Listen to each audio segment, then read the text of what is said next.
Kumusta po kayong lahat mga kaibigan?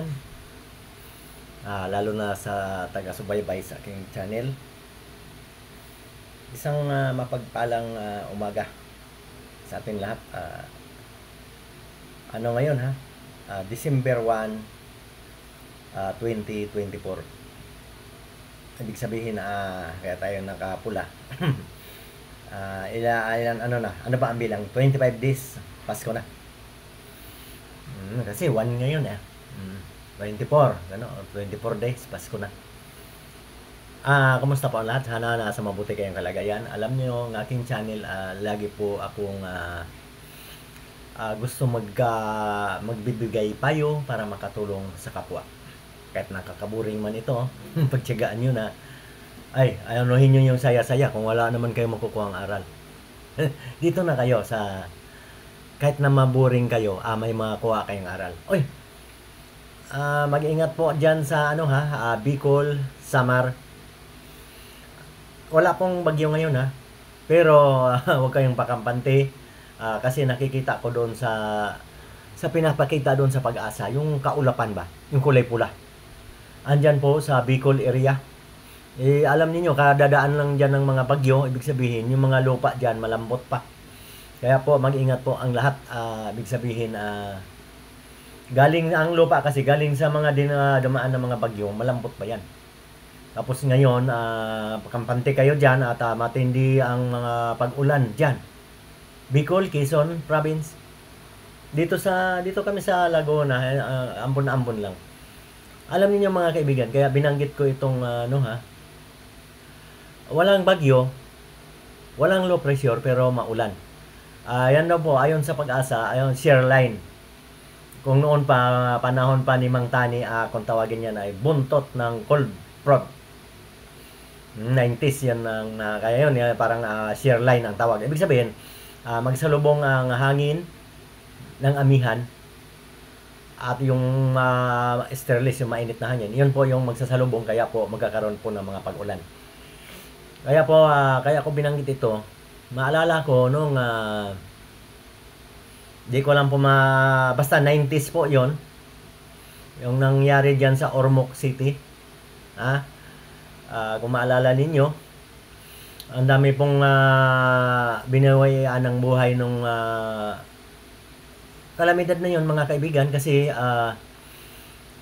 hindi po inasahan kasi wala mang bagyo. Yun na nga, yung ganyan na shear line na sinasabi, malalakas din po ang pag-ulan dyan. Ayun, makikinig kayo ng balita. Ano kayo sa Pag-asa, kayong mga nandiyan banda sa Bicol, Quezon Province. At saka kahit saan man kayo naroroon, kung tabing bundok ka o tabing ilog ka, kailangan po palagi pong makibalita. Kagaya niyan, gaya nung nangyari sa Ormoc, maalala ko yung mga kaibigan. 90s yun, hindi ko lang masaktong anong taon, basta 90s. Pag sabihin 90s, 10 taon yan. 10 taon yung 19 yan. Yun po, sa Ormoc po, dami pong nasawi. Plus flood, matinding ulan na umapaw yung malaking ilog doon. Yan kaya ko nabanggit itong ano na ito.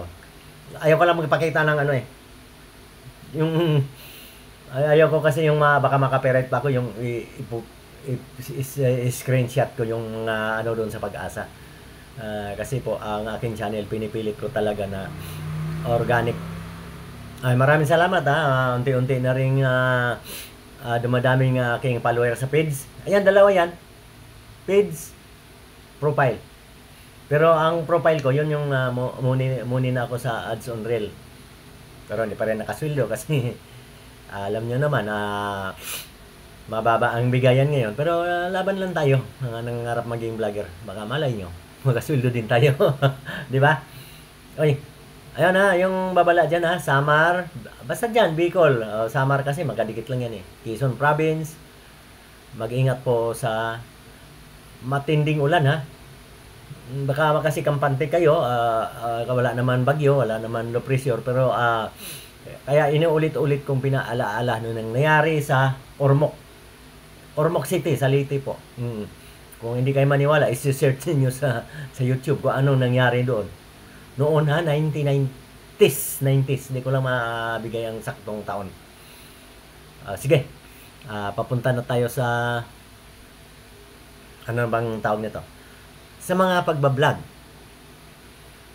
Tiyaga-tiyaga lang talaga. Sabay ng panalangin.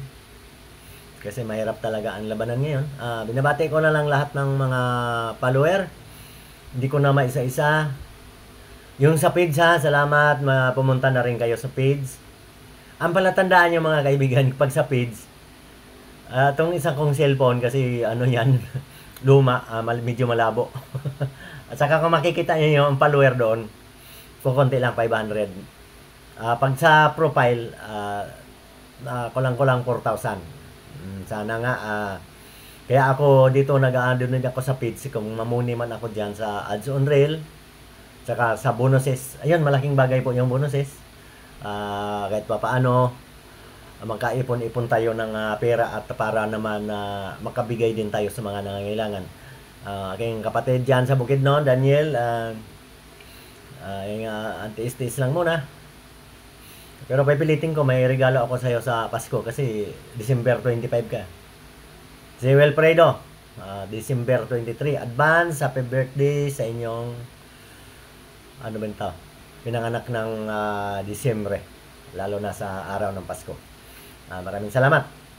Hindi na tinabaan kasi ang aking isang cellphone, yung sa page, madali yan, maubos ang kanyang power.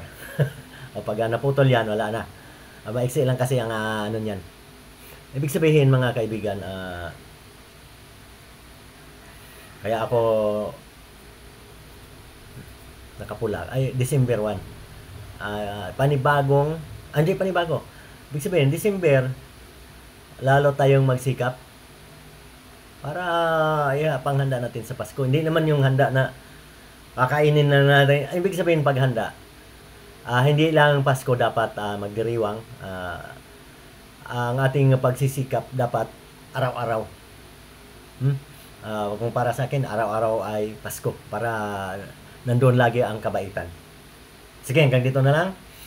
Ang pakay ko talaga ngayon ay ipaalala doon sa dadaanan ng matitinding pag-ulan. Makikinig po kayo ng balita at maging alerto po. Bicol, Quezon Province, Samar, basta dyan ang matitinding ulan ngayon, maghapon. Ingat po tayo palagi. Kawan tayong Diyos.